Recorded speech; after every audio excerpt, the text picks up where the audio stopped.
xaflad ballaaran oo lagu daahfurayay dugsi cusub oo lagu baranayo kuuliyadda caafimaadka oo la magac baxay Oodweyne Health Academy School ayaa maanta lagu qabtay magaalada Oodweyne xarunta gobolka Daadmareed. Munaasabaddan ay ka soo qayb galeen maamulka degmada, gudoomiye ku-xigeenka gobolka Daadmareed, qaar ka mid ah wasaaradaha ka howlgala gobolkani, gudoomiyaha maxkamadda gobolka, madaxa caafimaadka gobolka Daadmareed, ardayda wax ka baranaysa dugsigani. Intii xafladani socotay waxaa ka hadlay madaxa caafimaadka gobolka Daadmareed Dr. Ibrahim Jaamac Kaahin ahna baraha dugsigani asagoo ka hadlaya waxa uu yiri maanta halkan ka furnay markii ugu horeysay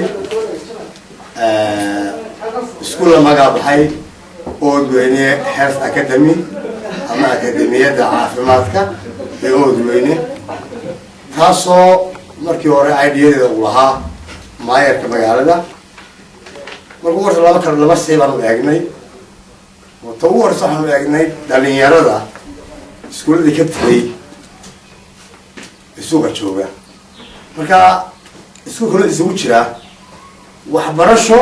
iyo shaqo geyn. waxa iyaguna ka hadlay gudoomiyaha golaha deegaanka degmada Oodweyne Cabdixakiin Nuur Muuse iyo xubno matalaya golaha deegaanka kuwaasoo dhammaanba dhiirigeliyay ardaydii madashaasi ku sugnayd inay ka faa'iideystaan dugsigani si ay u anfacaan ayaha dambe dadkooda iyo dalkooda. waxaana hadaladoodii ka mid ahaa inay rumowday himlooyina runtii maalmo dhowrteen badan maskaxdeeda ku haysay oo sidii marubal Oodweyne u yeelay dugsi caafimaad ama akademiga caafimaad waxay sugayeen gobol ballaaran oo caafimaad ah waxay sugayeen hoy dhan